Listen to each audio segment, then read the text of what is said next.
State University, and we are coming to you from the lovely Tri-Cities campus. We are also live on YouTube, so please be aware of that. And we are going to cover one information item, and this is going to be a PowerPoint.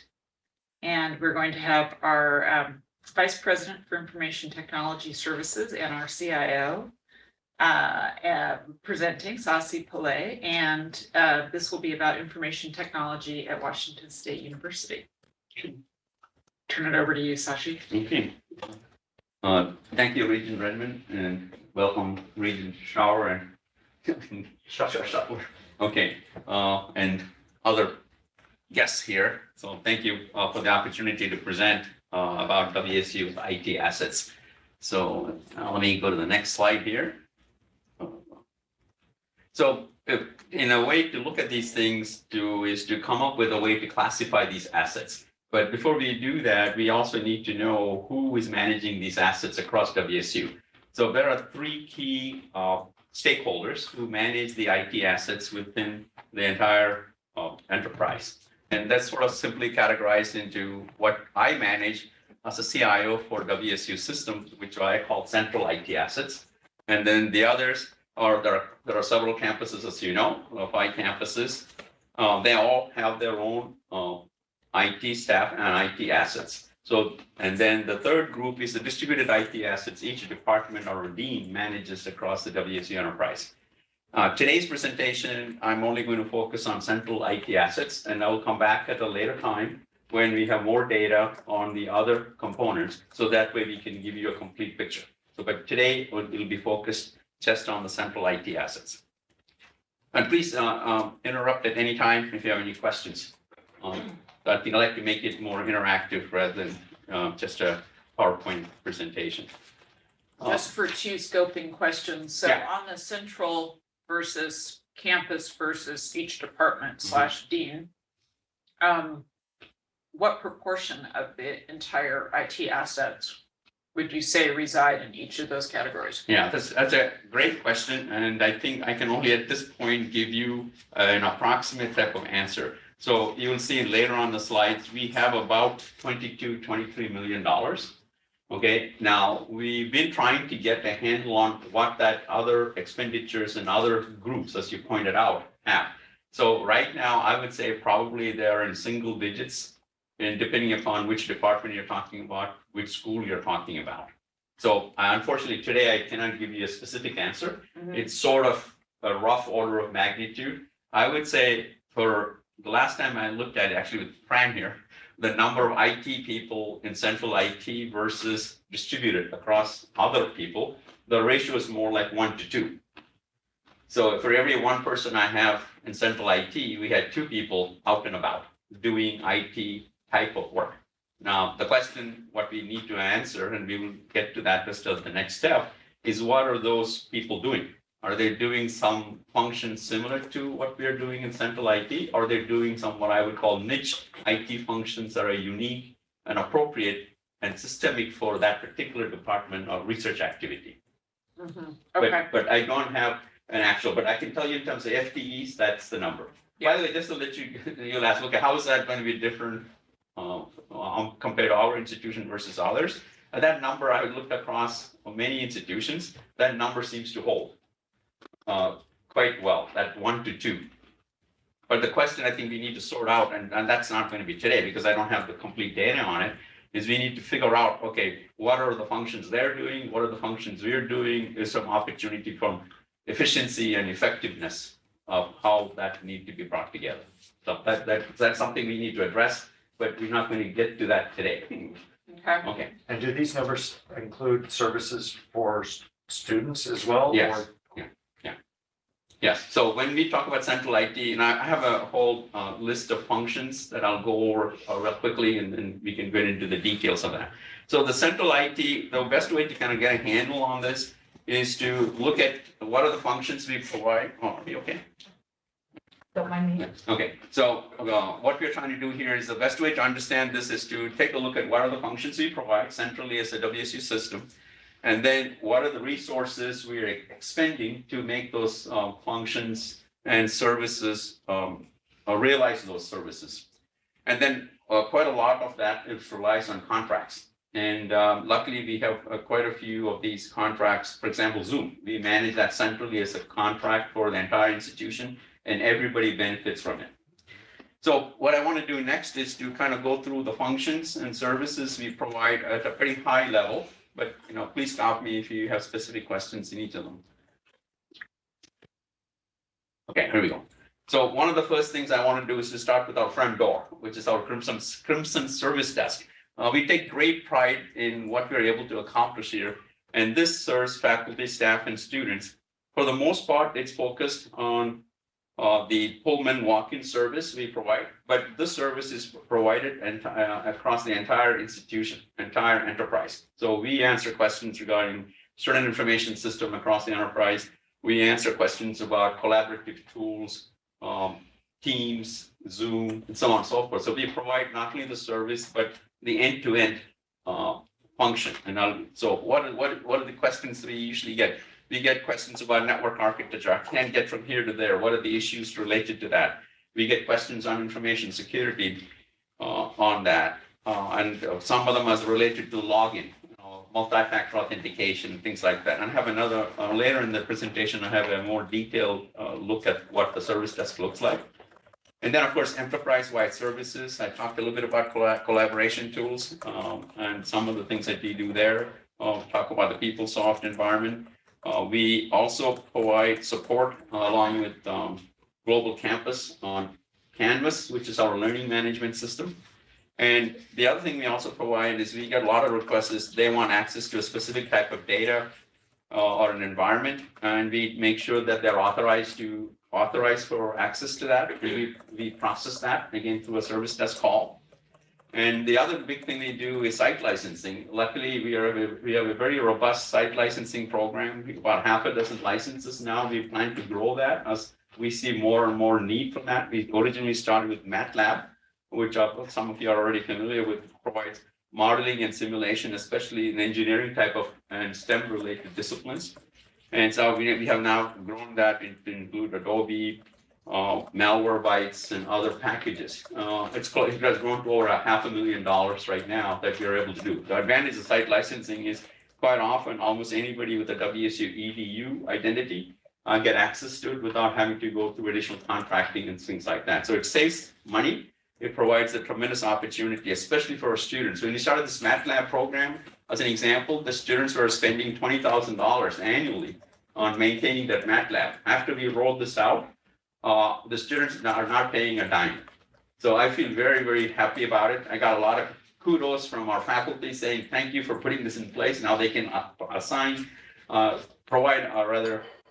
create assignments for students with the proviso that now every student has the latest version, so they don't have to worry about tailoring their assignments. Oh, your version cannot handle that, then I have to back off the assignment or anything like that.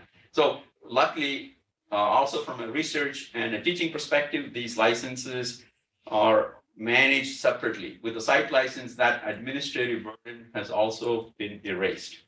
But the big success in this is that I feel proud about is the students are able to get the latest piece of software to help them with their education at no additional cost. So centralized technology knowledge base, and I'll get into that picture later on. Basically, we provide tier 0 and tier 1, meaning tier 0 is self-service. Most students have the biggest questions at 2 a.m. in the morning. So instead of having somebody staff that, they are able to access that. Plus, we also put a chat bot behind it. So you can have an interactive session in this, being able to query the knowledge base. And Do sorry. you have of all of the things that come into the service desk, do you have a breakdown of what the queries are? Yes, we do. Yeah. I would be interested in seeing. Yeah, definitely. Yeah. Let me just make sure I don't forget. Okay. I'll help you out too as well. Oh, thank you. Okay, and well, I'll tell you, one of the biggest things that we have been struggling with is the number of times you had to reset accounts. Mhm. Okay, now we're actually looking at more automated methodologies to do that, but the bulk of the calls, to answer your question, is about people forgetting the password the night before they had to turn in an assignment. so we are looking at more automated tools to help us with that. And then the other thing, of course, we are also enforcing is when you're signing up for a user ID and so on and so forth, you are asked additional questions to verify your identity so that you can actually do that reset of your password yourself, which is kind of the tier 0 support. Right. So we're looking at many ways to reduce that inefficiencies there. So, sorry, I flipped the page, but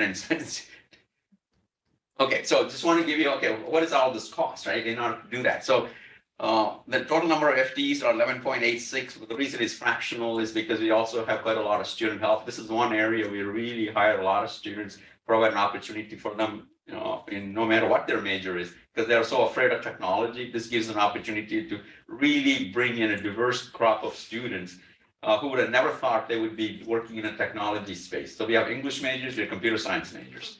We have art history majors and so on and so forth. So this is one way that I think, in my mind, we can actually, for the future, diversify our IT workforce. But total budgets, you can see there's about $500,000. The operating budget is small because this particular organization, we are not asking them to manage the contracts. Those contracts are managed through, we have an administrative arm in the central IT organization. Again, we try to use efficiencies. Not each department is not vertically built. We build it in a way that are interdependent in able to deliver the services. So they focus on the service and the component of it rather than the technology and the management of those contracts behind it. So just to give you an idea, 60,000 tickets is what we manage annually. And believe it or not, we still get 41,000 phone calls. Now, we actually implemented Twilio, which actually automates some of that phone call into transferring them into tickets. So that also brings in some another level of efficiency to this process. Okay, let me go on to the next function. The customer experience. So to me, this is critical because the whole idea of communication, I think that came up in the discussion this morning. We might be doing a lot of work and nobody knows about it, but that's only half the solution. So one of the things that we determined that we want to do is to communicate the story about the services we provide across the board to all campuses for the entire enterprise. So some of the things are changes to our systems and services. As any system as we manage, we have a change control board.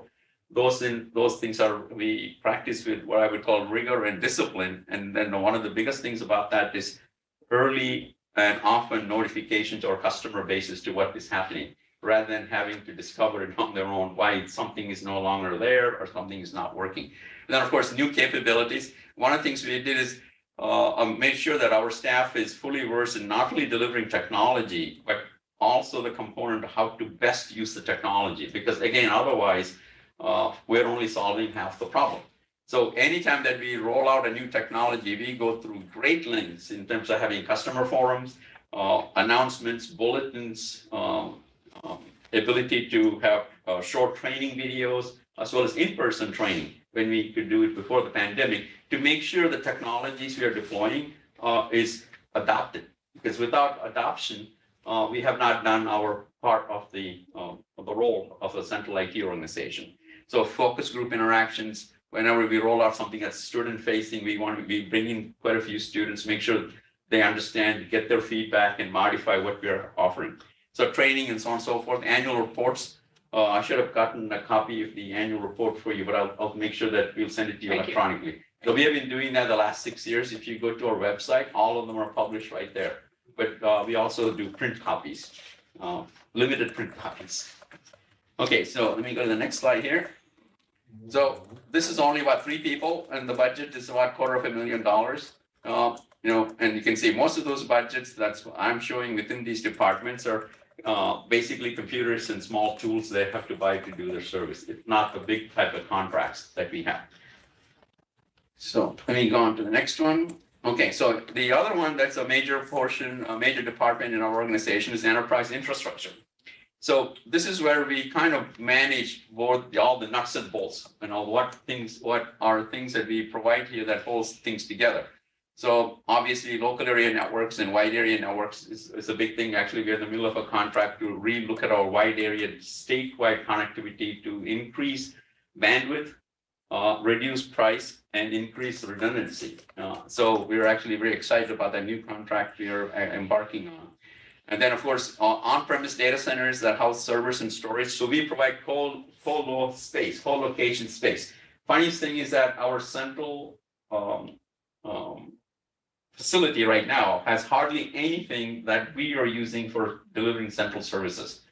In the last several years leading up to now, well over 80% of our services that we are providing enterprise-wide is done either through a hosted or a cloud-based service. In fact, I was telling Regent Shortler earlier that we are in the process of converting our certain information system into AWS because we like that dynamic nature that we want, which we could not get when we are managing the services internally.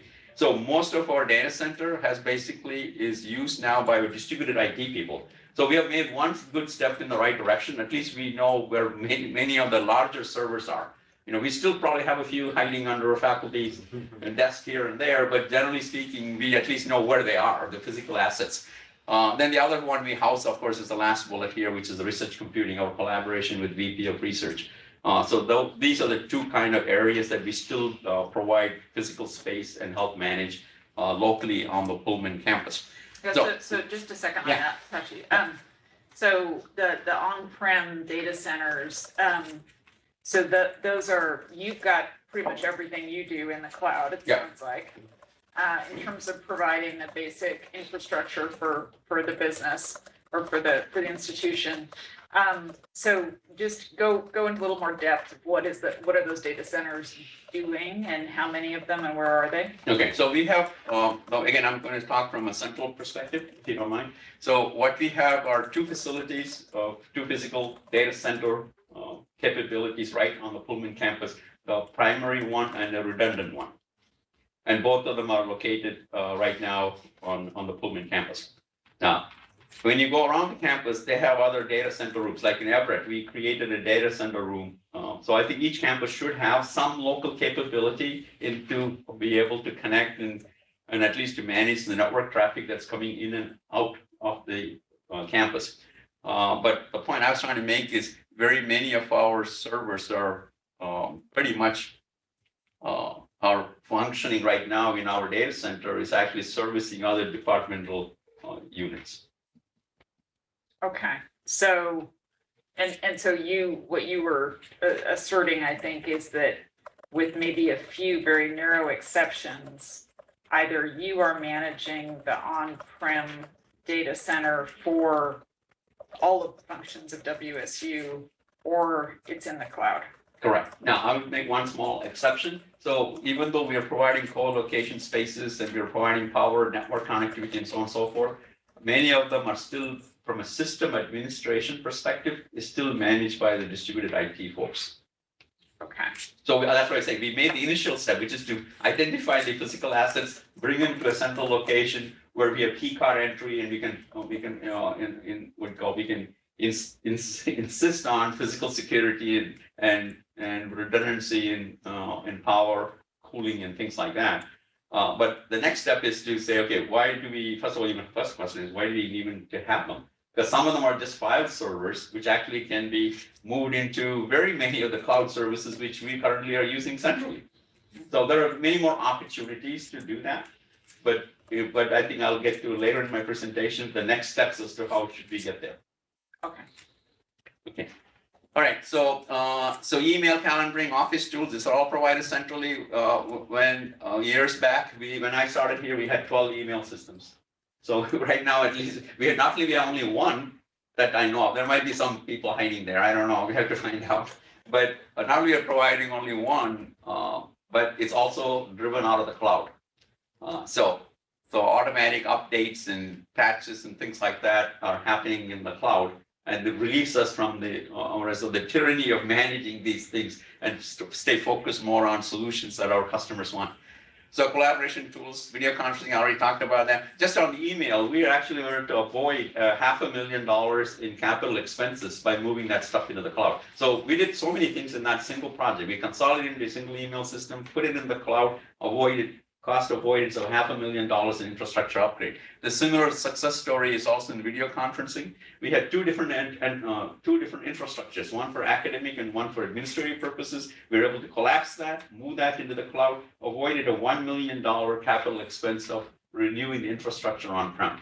So these are huge success stories in terms of how much progress we have made in terms of making use of the opportunities that we have. Voice over IP, that's one of the things actually we are seriously looking at, is basically getting rid of that. We're spending almost 1.5, $1.7 million across all the campuses for 5-digit dialing. And before it was harder to do because it was a cultural thing. You know, it's almost like separating people from the computers, separating people from their desk phones. But the pandemic, unfortunately, or fortunately from this perspective, gave us the opportunity to overcome that cultural hurdle. Why? Because many people survived the last 2 years without having desk phones. So this is a great option. So we are actually seriously looking at collapsing that and saying, hey, and plus it's a richer experience having a video conference rather than picking a phone and calling. Plus also the abundance of mobile devices make it just so easy to do that. So that's the next thing we're going to be pushing to get more efficiency out of the system. That's $1.5 million, right? That we would rather put someplace else. Right. Okay, endpoint management. This is this is a struggle, to be honest with you.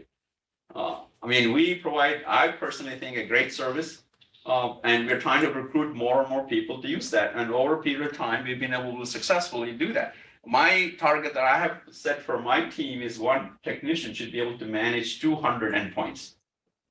That number, no one comes even close to that across the institution.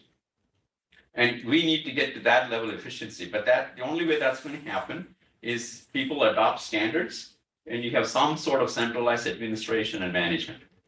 Without that, you know, it's really, I'll be honest with you, it's a commodity service, right? So we need to be looking at opportunities for efficiency and effectiveness when we move into that arena. But that has some cultural challenges. Integrated security network, that's one of the things we deployed a few years ago. I don't know if any of you have seen that. Maybe next time when we have the Regents meeting on Pullman, I'd like to get people to go through that. We actually had the foundation board when they were meeting in Pullman. We gave them a tour and they were quite happy with what they saw because they wanted to know how the assets are being protected. So there are cases in which we have seen activities across other campuses and we are able to notify the local IT folks to say, we are seeing something unusual, you need to do something about that. Then of course, research computing, that thing has grown by leaps and bounds. It's amazing. I think last time I looked at the numbers since its inception, well over $100 million worth of proposals are submitted. Now, of course, not all proposals get awarded, but the chance our faculty have in submitting that significant amount of proposals worth about $100 million was not even possible before we had that capability locally. Now, one of the things we wanted looking at is making sure, like we talked about this morning, is to make these kind of unique facilities available across the entire system rather than only in one specific campus. So no matter where that unique resource happens to be, we want to make sure with our higher speed network, WSU intranet, which we are calling affectionately CougNet, we want to be able to make sure that that is available to every researcher and every student across the entire enterprise. Okay, go on here. Okay, so we have about 40 FTEs. You know, it's 0.02. That sounds unusual, but that's what I have. $3.8 million, and it's what, you know, again, $50,000 just the operating budget for them. And you know, as you can see, as any institution, the bulk of our expenses are in salaries. But as an IT organization, that number is actually, that percentage is less compared to across other departments in the university, obviously, because of our larger contracts, you know, with Microsoft and other companies. So the next one is enterprise. This is also a large organization. So if you look at the nuts and bolts of the hardware, which is what I covered before, now I'm getting into the software-based services that we provide as an enterprise. So student information system and learning management system, those are the two key engines of the university in terms of providing academic performance and student success and so on and so forth. So then, of course, we participate very closely with Stacy's organization. I mean, we are an equal partner in rolling out Workday, and so we continue to offer business functions and processes to make them more effective and efficient. We just rolled out the new software so that students can actually do what I would call financing of their tuition. We just rolled that out, and that's been received quite well. So we are equal partners with Stacy in making those things happening. Student Success Project, one of the things we just rolled out recently is that every incoming WSU student has an academic plan for a degree of their choice. Without a plan, you know, it's like a random walk. So this way we can keep the tabs on making sure the student is making progress against the plan with the flexibility that they can actually deviate from that plan with rather happening by accident, we'd be more deliberate. And then the other idea there is we are also now working on a degree recommender to take a look at some of the success stories and see how we can put the data together. So we'll be working closely, with Fran over here and Chris Hoyt as well as we move forward into some of these data initiatives. But we have a version of that already available. But the degree planner is one thing that we wanted to get in place. Moving forward. Go ahead. So I see earlier you mentioned, quite a bit earlier in your presentation, you mentioned PeopleSoft. Yes. So do we have both PeopleSoft and Workday? Yes. Yeah. So Workday is on the business administrative, like HR, payroll, and finance. What the student information system does for us is really keeps tracks of exactly the student's progress, the academic component, not on the learning management. That's another one I'll talk about. But it provides the identity of the student, where the student is, and so on and so forth. That's that the also, PeopleSoft side. correct. That's called Campus Solutions, and that is it is actually an Oracle bought PeopleSoft, but it is an Oracle run product, Mhm. and it has been designed. It was like 30 years ago, unfortunately, but it's so hard to change because the amount of investment that is required. Just like the investment we have to require to move to Workday from our mainframe, will be equally substantial. Mhm. So this is, which of these are products that you've purchased versus things that you've developed in-house? Oh, okay, great question. So student information system, learning management system, many of these things, if you go back in history, they were all locally developed at one point. But over a period of time, right now, student information system is a purchased product. We have put in a lot of customizations in it, unfortunately, that we need to probably, as we move into a next generation product, we have to take a look at it, just like we had to do it through the mainframe to Workday. So that's why I said it is going to be a significant investment, time, and effort. Learning management system, we used to have, I think this is the third transition. I don't know, maybe you know a little bit more about that, because originally we had a homegrown system, then we moved to Angel, and then we went to Blackboard, and now we're running Canvas. We actually did the conversion of moving towards Canvas and helped deploy Workday all in the middle of the pandemic, with two major success stories in terms of significant change in the infrastructure of services. So business functions and processes, that's basically providing the workflow. So that's really not writing your own software, but it's connecting docs and modules together. Student success projects, those are actually, we did it on top of the student information system, because that has a degree plan. We implemented the degree plan on top of it based on the student needs. So it's like what we're trying to do is to create either buy the infrastructure, but we create the value-added services on top of it, rather than starting from scratch all the way from the basic layer of the architecture. Is that okay? All right. Course and faculty evaluation, same thing. We bought packages for that, but we rolled it out and deployed it. We integrate. So the biggest thing that's happening as we move forward as an IT organization is not in terms of software development. It's more about either customization or integration and data analytics. Those are the key skills that's going to be required of all of us moving forward. And that's what we are actually doing. Data warehouse and reporting integration, we work closely. Our biggest consumer is right here, the institutional research. But we provide the capability, the infrastructure, and the tools and the environment to make those things that Fran and her organization doing possible. Imaging, it's actually an Oracle-based product. We have deployed that system-wide. So anybody wants to do, basically do a scan and documents, so on and so forth, we still do that. Quite often, we still do that in admissions. People still send us paper, grade sheets and things like that. We have to actually scan and make that put it into a certain information system. Then eventually it goes into another system where faculty members can evaluate to see should we admit the student or not. So we build those workflows, we create these infrastructures, and we connect them together. So that the end result is that business process which uses to evaluate admissions and things like that. All right, project management. That's sort of something that we do as sort of self-evident to make some of all these projects happen.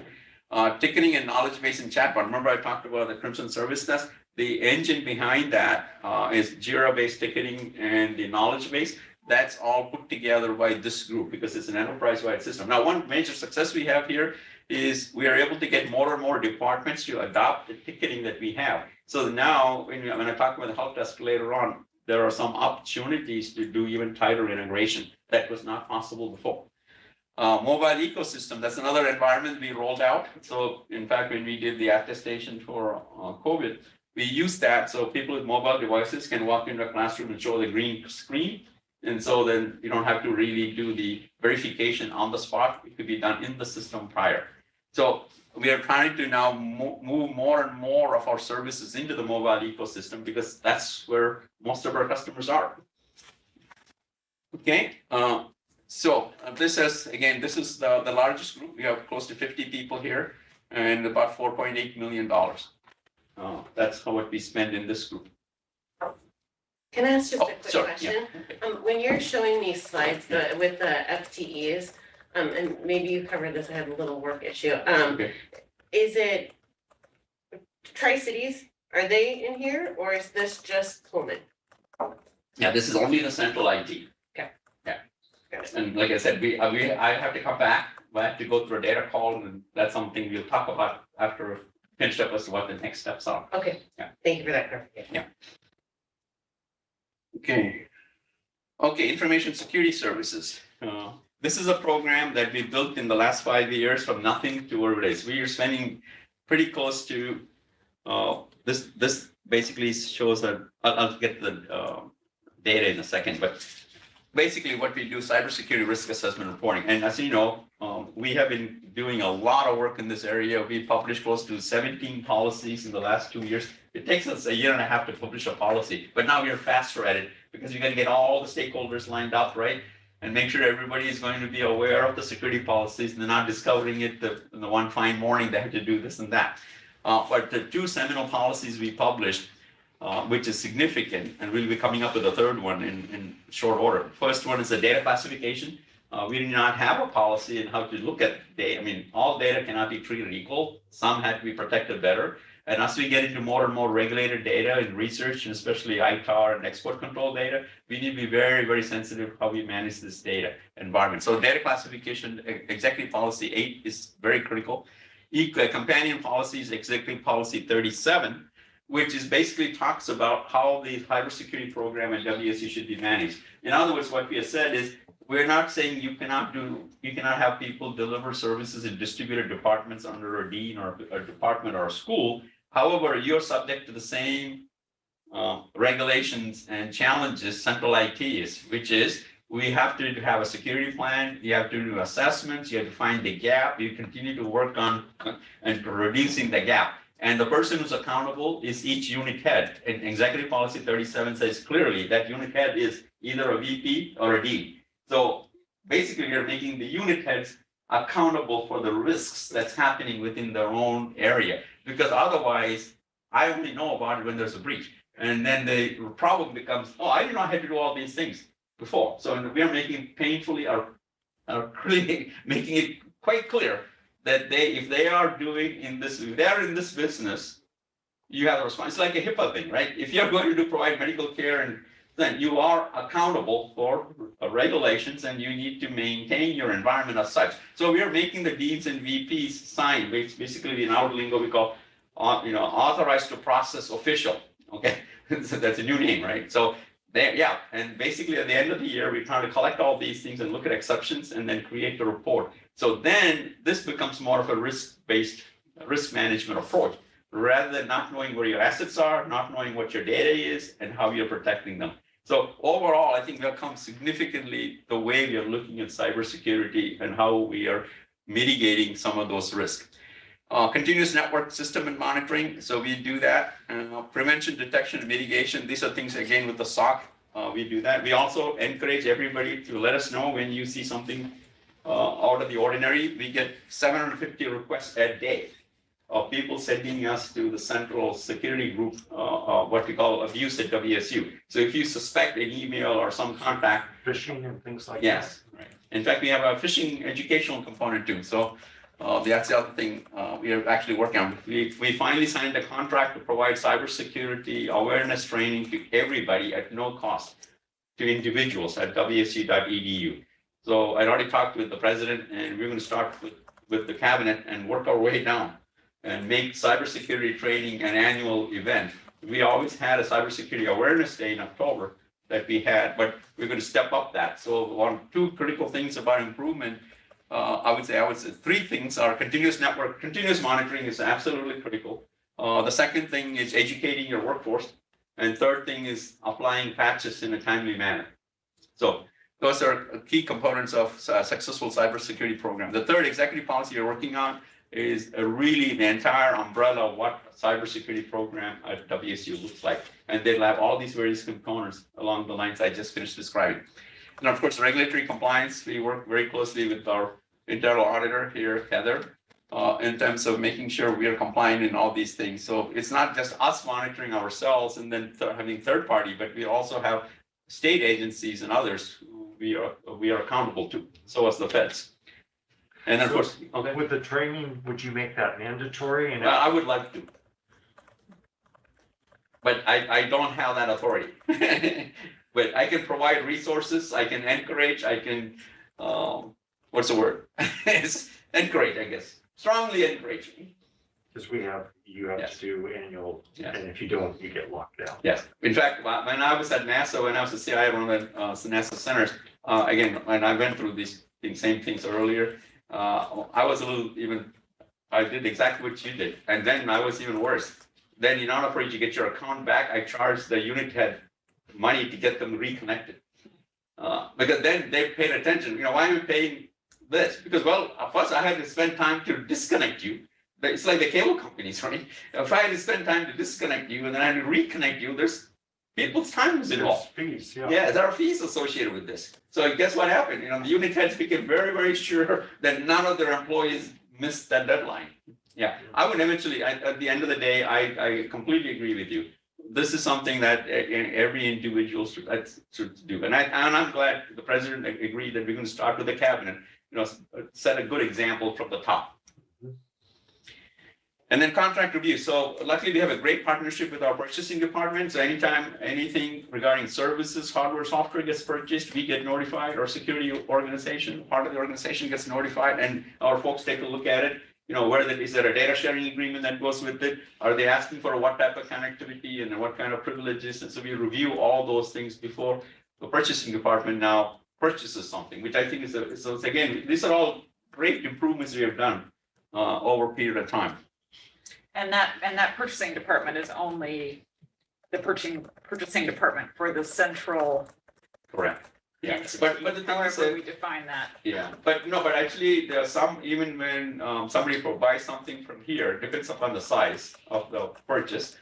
Significant purchases still have to go through the central purchasing department and located in Pullman. But large contracts. Now, I think every VP and every dean, if I'm not mistaken, has a privilege of buying up to $100,000. But you can buy a lot of stuff for $100,000, right? So we need to take another closer look. But at least we have a great partnership with the purchasing folks because before they sign the contract, they notify us. But by the way, even though I also have the privilege of buying up to $100,000, I never used it because I said every one of our purchases, we are always going to route that through central purchasing. So there's some areas we can probably tighten. But okay. Just Okay, so how many people? Actually, this is closer to 10. We just hired 2 more people. There's always some flux here. And it's $750,000 worth of expenses here for this group. Okay, then this is the arm, this is the glue that kind of holds the rest of the departments in central IT together, which is administration, financial services. We do the fiscal management, budget planning, contract management, all the things I don't want my tech people to do. It's because it's not only they're not experts, plus I would rather have them work on some of the more, the harder problems that they're trying to do and have somebody with expertise in finances manage this piece for us. So we are built on interdependency. The hardware guys do not deploy the software. The software guys don't stand up servers, and none of them buy services without the help of the administration financial group. So we make sure we work as a family here. And of course, human capital management is a component of that. And we also have a number of internal service level agreements. Even though I'm a central organization, we provide centralized services. We also have another arm called pay for service. So last year, we actually were able to directly bill other departments who did not want to do endpoint management or server management and things like that. We charge them for that, and that business has grown to $1.5 million, and it might even grow to $2 million, our forecast for the coming year. So we're very excited about it, because this is basically telling me we are offering a great service. They're not forced to come to us, but they like what we are offering. And I think that's a good testimonial about our staff and the services we provide to the university. Of course, I put myself as the overhead there. Okay, so we have about 7.5 people there, close to $9 million, $900,000. Then that's what this unit provides. So Central, if you add them all together, we have about $22.7 million, and we get primarily most of that through the base funding. And then non-core is just it's Fund Source 17, which is from foundation and development side, which is I think every VP gets a small amount. That's a small amount. And then the other thing is the self-generated funds that I talked about there, which is significant.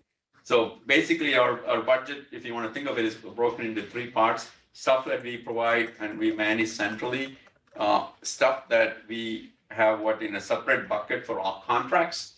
And then the third bucket is our self-generated revenue. Okay, and then if you look at you asked about the contracts, what are the large contracts we have? So you can see, I don't think this is in any particular order here. Maybe it's rank ordered. Looks like it is. So yeah, based on money, it's rank order. Okay, so you can see the large volume. So some of the things we're looking at, just to give you an idea, I already talked about conversion of VoIP, and then basically looking at moving some of our services more into the cloud. The third thing we're looking at is improving our Microsoft license from what they call academic level 3 to academic 5. It provides us additional capabilities that today we are buying as point solutions. They provide better integration and a lower cost.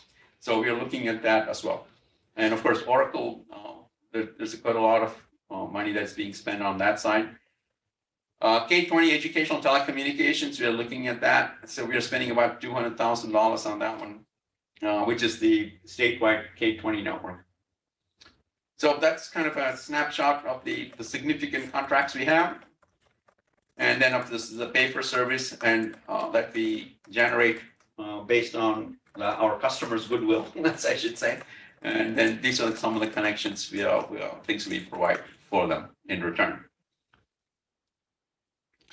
So success stories, I already talked about email consolidation, video conferencing. When did the email consolidation occur? I think it happened about 1.5 years after the president showed up, which is about the same time. It's about 1.5 years since I was there. We've been working on that project for quite a while. So yeah, so that was a big deal to make that happen. Video conference, talked about collaboration tools. I mean, it's amazing the adoption for Teams was just huge.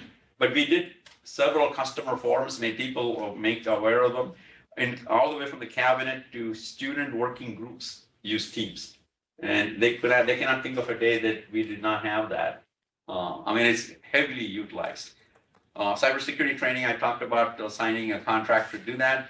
We provide this is a great success story. Loaner laptops and hotspots, that's near and dear to my heart. When we went completely online, remote instruction, one of the things I persuaded the then provost, Brian Slinker, to do was to engage in a program to loan laptops and hotspots. We distributed over 500 laptops, basically Chromebooks, and close to 1,000 hotspots. I mean, it was a huge success. And in fact, when we did a customer student survey, that was one thing that the students said we need to keep. So I'm trying to resuscitate that in the sense that the current program will run out this spring. So we have approached that student tech fee committee for some support. And then if failing that, I already talked to our provost/chancellor that, this is a program we have to continue. And then I looked at the data who use this. 70% of the students are actually Pell eligible students who have raised their hand and said they need technology. It'll be a travesty, if we do not continue this program.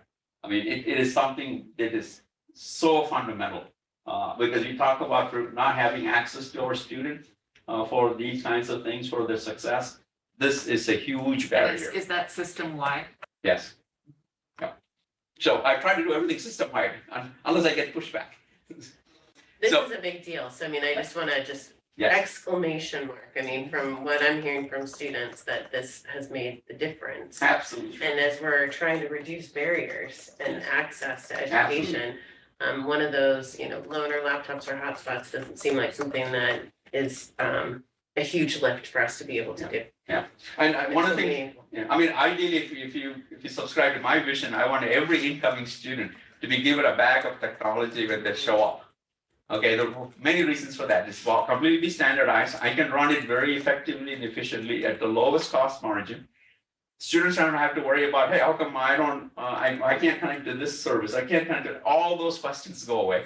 We can manage that through the Crimson Service Desk because it's all standardized. The number, that's how I get the efficiency. How do you say, how can one tech manage 200 systems? It's all about standardization and simplification.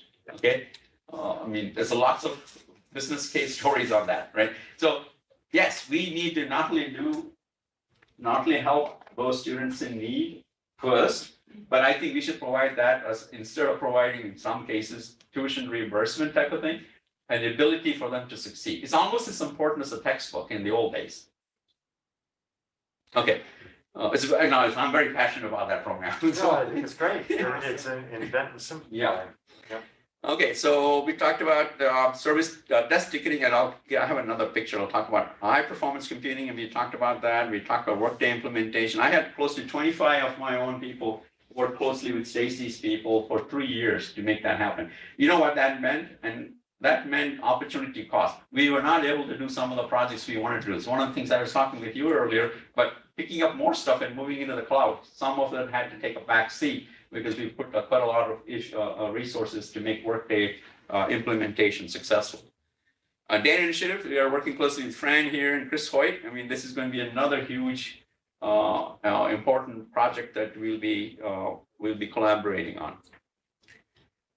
Opportunity for, I just threw it here for discussion's sake, there might be others. Endpoint management, I talked about, we need to get to a scale of 200, I like to know what the other departments, what that ratio is, just to see what that number is. Maybe they have a better number than I do, then I want to learn from them. Server consolidation, at the end of the day, it's really not server consolidation, it's really taking the functions they are providing and helping them to find a new landing spot.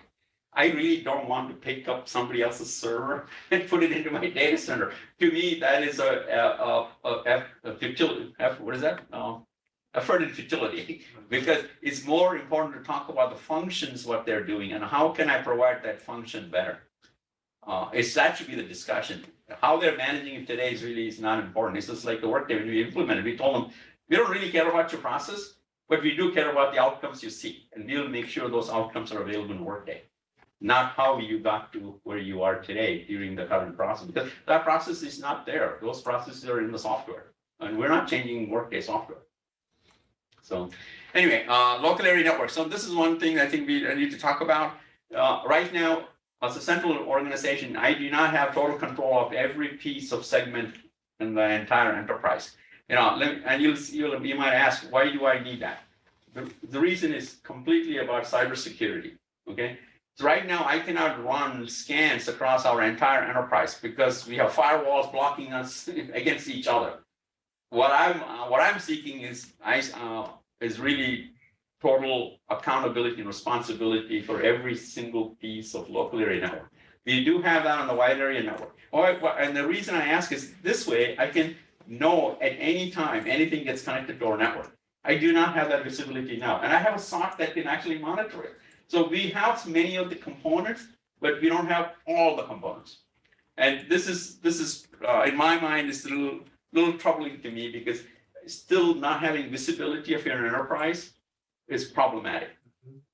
So even BYOD, I mean, we have methods by which we can create a virtual environment in the cloud.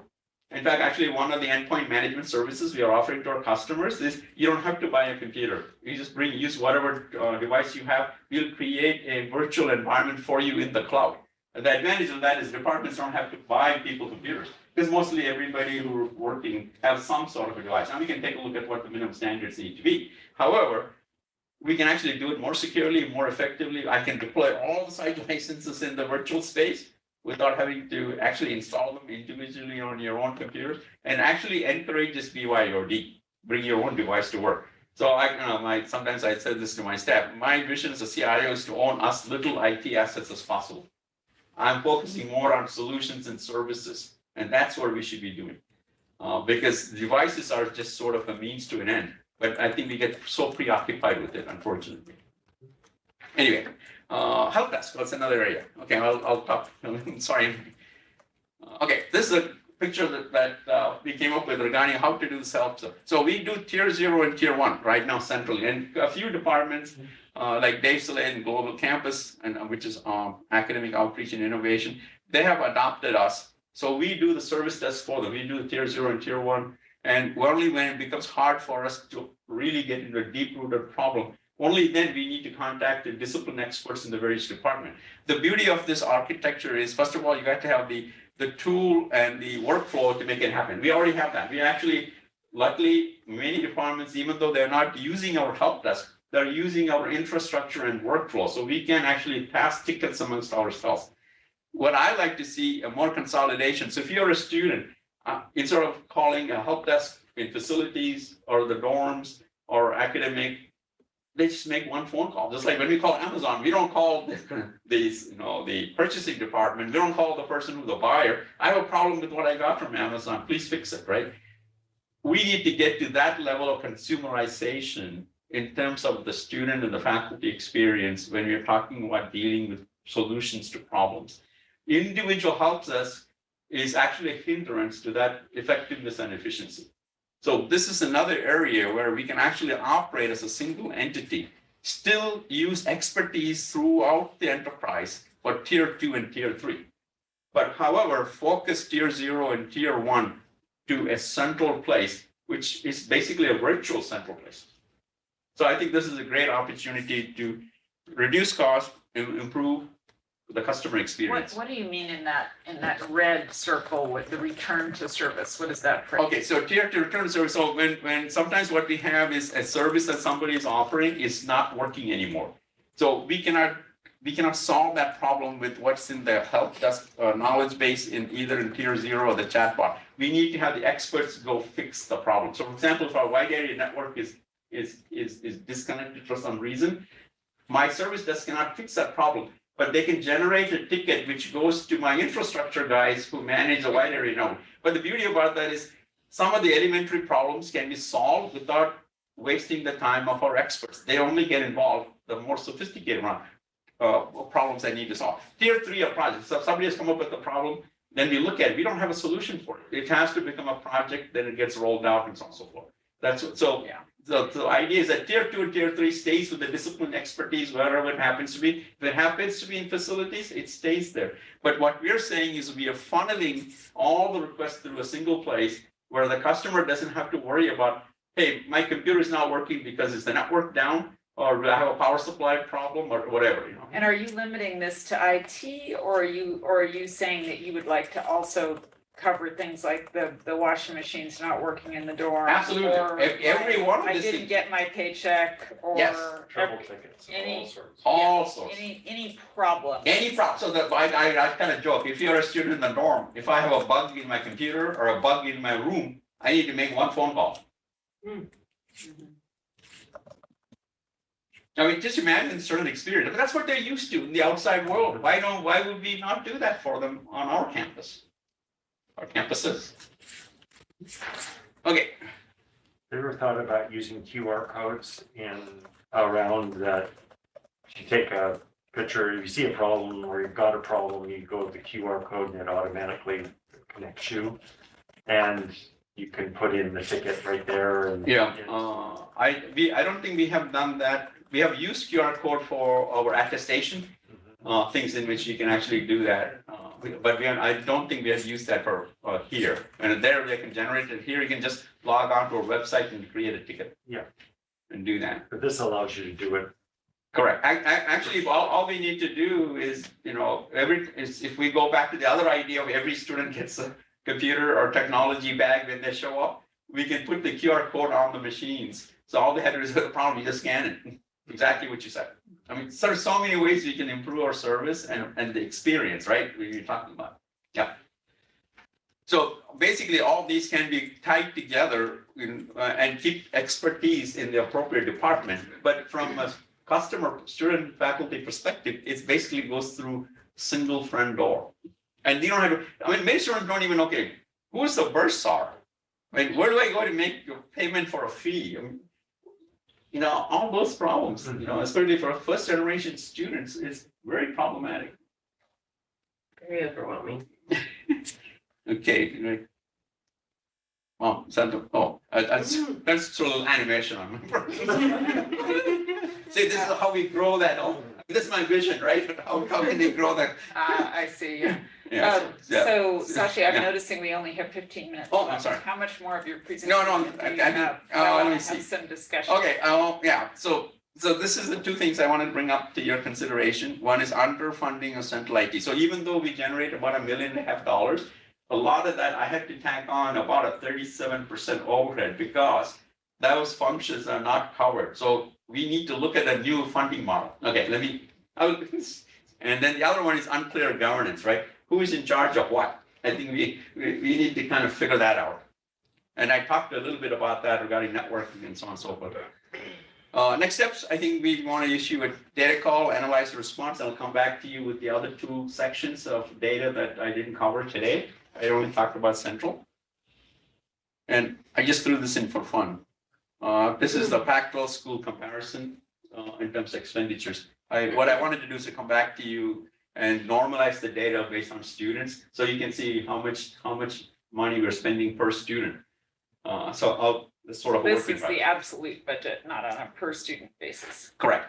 Yeah. So what I have to do is to normalize this and bring it back to you. But I just wanted to let you know we're starting to look at peer level comparisons. I mean, we have done a lot of things in our institution, which I personally think is far ahead of some of the other schools. But I think we need to also normalize the data.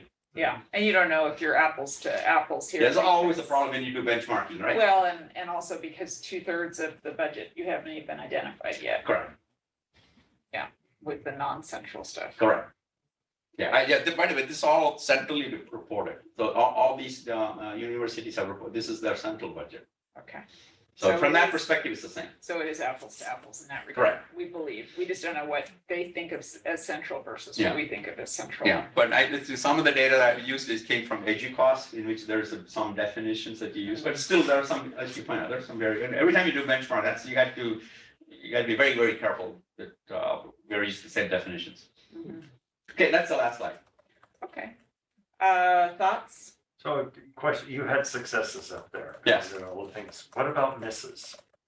Things that you didn't get to this year, and how are you prioritizing those for future going forward? Yeah, so one of the things we didn't get to was one of the things we wanted to pick up our certain information system and really aggressively move that to the cloud. We delayed that, and because of the reasons I said earlier. So we are actively working on that. Second thing we're working on, actively looking at, is reconfiguring our wide area network for increased speed, bigger bandwidth, reduced latency, and improved redundancy, and at a lower cost.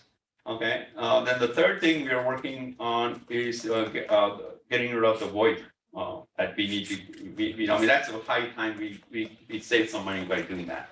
So those are things. But then these other things that I talked about is really doing more projects with the academic side of the house about student success. Okay, and I think that's so critical. Our academic planner has been a huge success. We are actually having everybody use that. So that forms the first step to see if students are deviating from their plan, to see if they're successful or not. So without a plan, it's kind of hard to say. So those are some of the key large projects. Of course, the other thing I talked about is really looking at the endpoint management across the entire institution. I think we can do a far better job. And then the other thing related to that is also doing more endpoint management in the cloud as opposed to physical devices, and encourage, actually, I'm one of those people who will encourage the use of your own device because you're already familiar with it and so on and so forth. And I'm not asking for administrative rights on those. We can manage it in a way it's secure, WSU's data is protected, and so on and so forth. One of the other things that rolling out is that even if you're using your personal mobile device, you can actually register that with our central organization, especially if it's an iOS device. We can actually selectively wipe only the business side of the phone. So your pictures and your personal stuff is not touched. So there are so many more things you can do, which have huge impacts in terms of effectiveness, efficiencies, and security of our organization. Lisa? This is really helpful. Okay. Thank you for putting this together. I had one question. It was the slide on the central IT budget pay for service. I just want to make sure that I understand, what's this one? The 22 million. Yeah, I think part of your success was, I don't know how you were outsourcing, like you had departments that were outsourcing to you. Yes. And that resulted in. Oh, that's $1.5 billion of self-generated revenue. Is that what you're talking about? Yeah, Okay. so my question is all of this duplicated in all those other areas? So there's only, because 1.5 is actually pretty minimal. Small. And so each of those other areas, whether they be schools, campuses, or what Yeah. not, are all creating their own telecom, server management, IG connections, server hostings. A few of them. I don't think they're not doing that much in telephones. The VoIP side, yes. So we need to take a look at that. So anything that we do, we try to provide a enterprise-wide contract everybody can benefit from. Okay, but once that happens, then those people should actually turn down their services. Okay, so that has happened with email. Okay, that's happened with video conferencing. That does not happen with endpoint management. Okay. Okay, that does not happen with local area network management. So there are areas where it's sort of people pick and choose. So we have a service catalog, people can pick and choose as to what they want, but some of it actually makes more sense to do it across the enterprise, like we have already done with very many of the services. But that pattern of adoption should continue. Is my request. Mm-hmm. Yeah, so this was helpful. I think what I was hoping for was still something a little more about where are, if you go back to the Olivia's model, which is kind of the template for this, like here's the stuff that is green, because like you could probably say video conferencing right now is green. Yes. You probably say that Microsoft is maybe yellow because you want to get the service upgraded and you want to sort of lower the cost. But you could go through all of your hardware and all of your software and probably your people, and you could sort of say, where are we top of the class? Where do we have work to do? You know, and really, because it's not so much about budget, or breaking down what you do so that we understand every little bit of, but it's more about benchmarking the pieces that we think of as your technology infrastructure, which includes people as well as stuff and software. And figuring out where are the gaps for us to be, as good as it can get in certainly in academia, but maybe even beyond that.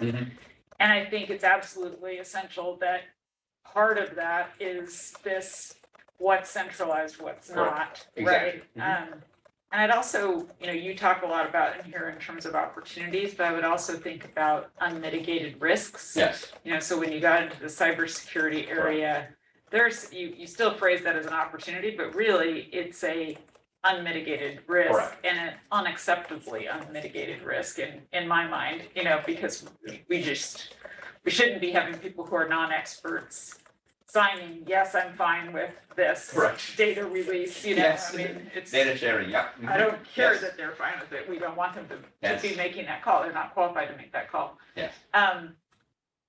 So I think there's a smaller, more succinct, but sort of benchmarking related presentation I would love to see. And it's almost, I think if you go back and you look at what Olivia did, it will be helpful, because it's almost like the red, yellow, green. And by category, And you could, I always, when I see a whiteboard, I'm always like, ooh. But you could have a column that's like software. Mhm. And you could put everything in there and you could color code it and you could have hardware and you could do the same. Okay. And you could have people and you could do the same. And I think, figuring out if we've got some schools or some campuses or some departments that are particularly in need of help, then because they're red, Mhm. we can bring them up to yellow and then get them to green. Mhm. That's really good. And then that gives us that kind of graphic to, go to your boss, Mhm. who goes to his boss, which I guess is us, and says, hey, here's how we're gonna prioritize this. Mhm. And here's the support we need in order to accomplish it. Yeah. Because this is almost, too much detail in the sense of, we can't really tell what's going well and what's not going Correct. well. Yeah. And you've identified some blockers. Yeah. But we really need to be more goal oriented, I think, Yeah. around Okay. where do we want to go? And you have what the issue is. Mhm. You have the owner, the action, Mhm. and the due date. Okay. Oh, yeah. And so Ooh, that now you- you're talking, John. So you really have a schedule on that, and then that's when you go to say, what is red, yellow, green? Mhm. And so we can help you then prioritize where your resources need to be Okay. focused on. Okay. Yeah, I think the other element is the risk. Yeah. Mhm. So I think it's interesting that Heather is here and we are gonna pivot into a discussion on internal audit. And so the area that is a disconnect for me is this audit risk, right? So the dashboard that you're describing with that element of risk and the relationship with the audit function seems Yeah. like an area where Yeah. we could Yeah. collaborate.